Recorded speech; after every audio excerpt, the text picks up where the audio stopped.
Hello, Kentucky All-State Trombonists. My name is Brad Kearns. I'm the professor of trombone here at the University of Kentucky. And this video is designed to give you a few pointers on your All-State music for the trials that you have coming up in the coming months. Some excellent selections for your two études, the Rochut and the Pas d'Air. Just really nice. They both show off different sides of your playing. And you want to draw the judge, you want to draw their attention to that.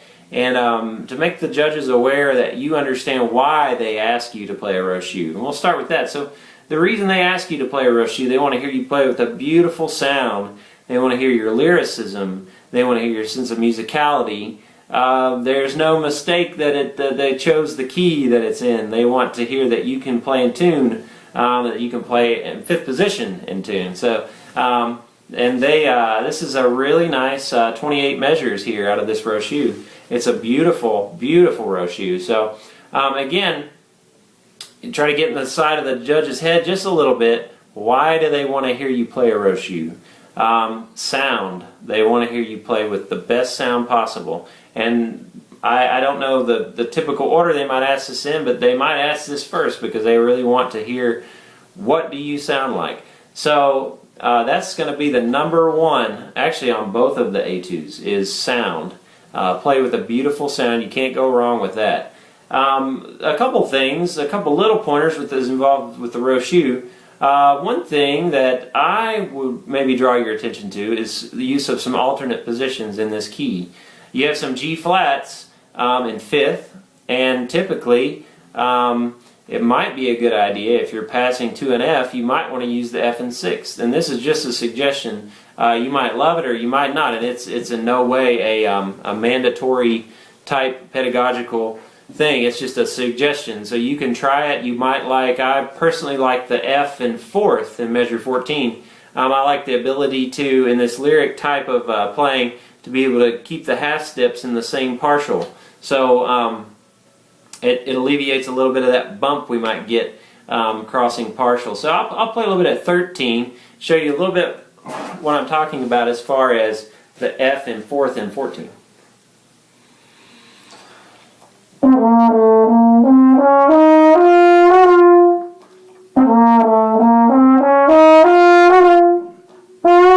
So fourth to third. Remember, it's a sharp fourth of that partial.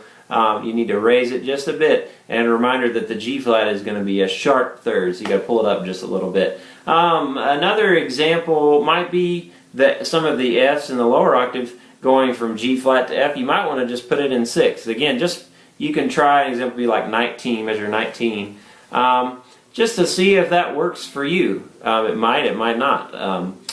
But let's see, another thing, grace notes. These are not a typical instrumental grace note. You know, to something we might hear in a Arbin, you know, Carnival of Venice, something,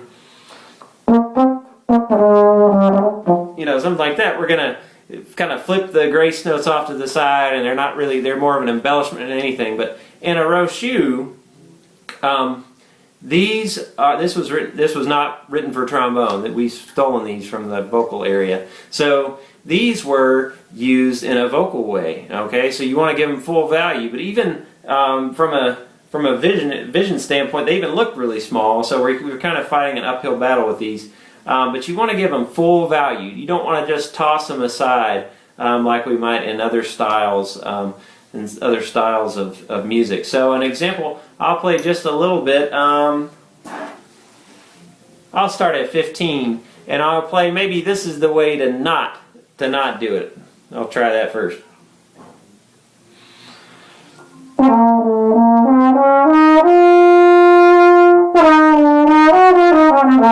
Okay, so, you know, we probably want to avoid that because it almost would sound like a hiccup. If a vocalist were imitating what I just did. And we don't want it to sound like a hiccup. We want it to be a part of the fluid line.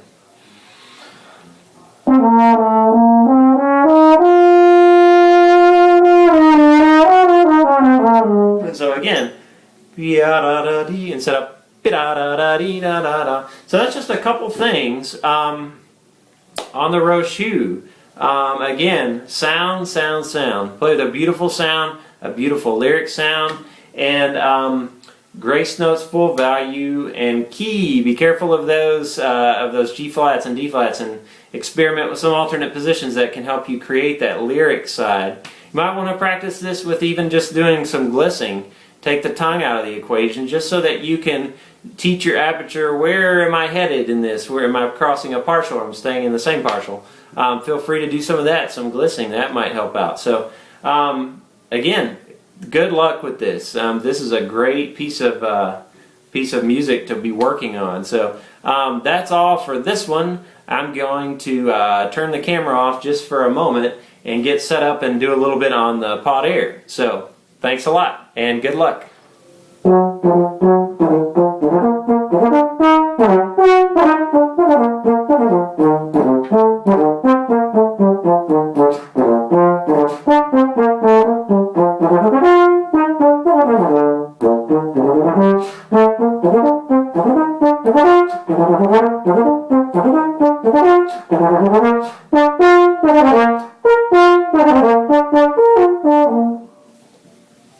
Hello, Kentucky All-State Trombonists. This is Brad Kearns again, Professor of Trombone at the University of Kentucky. Just spoke with you a little bit about the row shoe for your All-State auditions this year. And now, needed a minute, left the camera off there for just a couple extra minutes to refresh my memory on this pot air. So first things first, hopefully you've had that metronome on with this one. And 88 is it's a quick tempo. So I would caution you to, the biggest thing, again, I talked about sound, and sound is still going to be the most important thing that you can do on this audition. And you show them what a beautiful lyric sound that you can have on the row shoe, and now you're ready for the pot air. And dotted quarter at 88 is very quick. So I would always caution students that accuracy always trumps tempo. If you can shave off a few clicks and play it really cleanly, you will get, in my opinion as a judge, I would give far more points to someone that could play clean, maybe a few clicks under the tempo suggested. You get more points for that rather than just trying to barrel through maybe a tempo that might not be quite as comfortable for you. Again, this is really nice. You have a couple things that you want to draw our attention to with this. And one thing is the key, and then you have a key change at 71. Key change at 71, we're back to the beloved B flat, which is great. But if you notice at 55, you want to be very careful with that key. And again, the row shoe, we talked a little bit about that. So I'm not going to belabor that fact. I'm trusting all of you are out there with the tuners on and figuring out some C flats and some D flats and G flats and all that good stuff. So, but if we move on, there are a couple other things that we might want to hit real quick. Dynamics are very important, and these etudes are great. They're in a lot of ways that they're trying to get you to. The dynamics make a lot of sense because they're trying to help you to play musically. So be careful that in these dynamics and in your presentation of these dynamics that you never go overboard to where it sounds awkward. It should always be a musical effect. So if it does say piano up to forte, a swell for one measure and back down for the other measure, make sure that's a musical gesture and not just an academic gesture. I'm getting louder, now I'm getting softer. But make sure that it has some type of swell. An example might be 83, 84. It should just have a, just let the line will dictate and help those dynamics happen as well. So 83 and 84.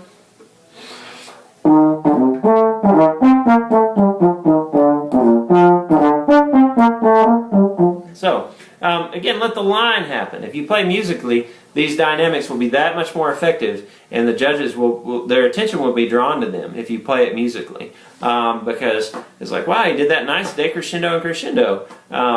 If you make it not sound like an academic exercise, and again, there are a lot of dynamics, a lot of ups and downs in this, and a lot of them rise and fall with the line. So if you're able to study this for just a bit, it makes sense. All these dynamics, they really do make sense with the musical line, which is what you want to keep focusing on.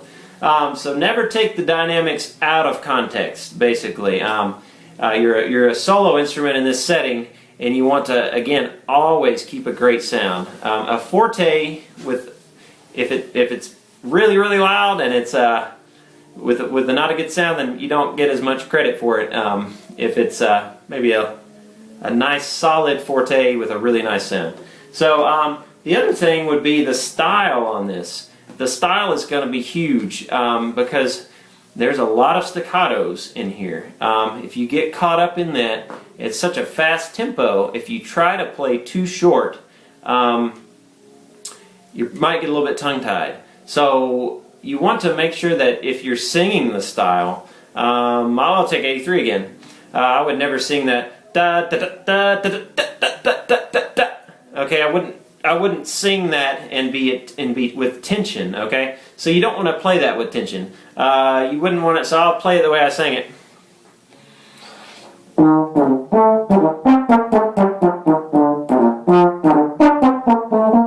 Okay, so you don't want to spit them out like that, okay, obviously, and you're going to start backing up, and by the end of the etude, you're going to feel like you're about to pass out, okay, so you want to keep the staccatos in context, because the staccato, especially on the 16ths, that will happen. It's moving by very quickly, so you don't need to worry so much about playing short, short, short, short, but just think about playing a line.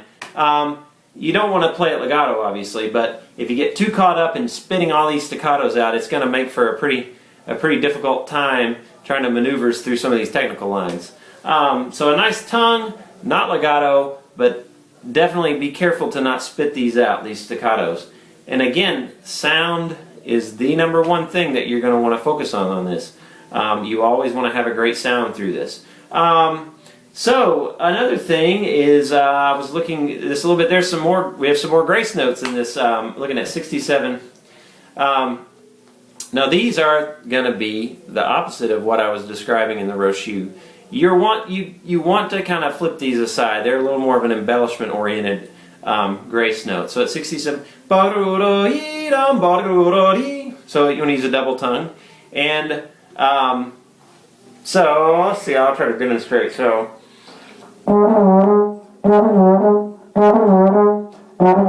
And again, there's an alternate in 68 that you definitely want to do. Go ahead and put that F in 6. That's going to be really difficult to da-da-da-da-da. You're going to be moving a lot if you try to go all the way back to first. So again, grace notes, you're going to 67. You want to do a double tongue from first to third and follow the line.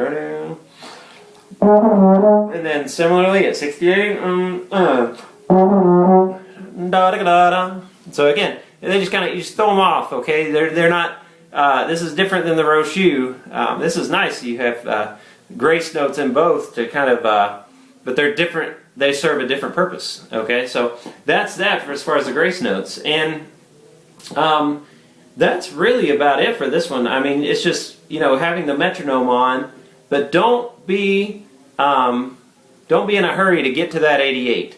Don't let yourself be tempted to keep pushing beyond a comfortable tempo. Because if you can play it at a quarter note of 76 and it sounds like $1,000,000, then you're going to do great. And I wouldn't push it to 84 and sacrifice sound and articulation and tempo and all that just for a faster speed. So that's about it. Also, there's a correction, and I think there was an email circulated. I want to draw your attention to that really fast. In measure 87, you want to make sure that last note of measure 87 is an E flat. So that was something that was circulated, but I'm not sure maybe everybody got that email about that. So, and also one quick last note, sight reading. That will happen in the second round, and you want to make sure that you are, again, sound. You want to play with a great sound. It'll be disruptive for an audition if you have a great sound and prepare piece, but go to sight reading and the wheels fall off in terms of you being so focused on the notes and the rhythms that you forget to play with a good sound. Sound is number one.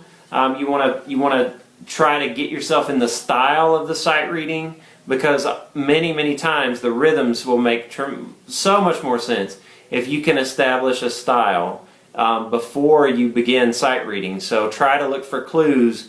Is it 8 2/16 with 2/8, something like that? Is it going to be a march style? Is it a legato style? And that many times will help you with rhythm if you're already setting yourself up in the correct style. And then rhythm is extremely important. For me, I always go with rhythm because I feel like notes will happen. Notes and accidentals and all that kind of thing, those will kind of fall in place, kind of like dominoes. So the first domino would be the sound, and then the style, and then once the ball starts rolling, some of these other things will start kind of taking care of themselves. If you're just focused on notes, you might not set yourself up for success quite as much as if you are focusing on that great sound that you have. So good luck again. I'm very excited to see all of you in Louisville for All-State Band, and it was. I hope this was somewhat of a help today. And if you have any questions, feel free to email me. It's bradley.kearns, Kerns, uky.edu, and I will be happy to. Or you can give me a call. My number here at school is 859-257-4484. Feel free to contact me anytime, and I can see if I can help you out a little bit more with this stuff, and good luck. So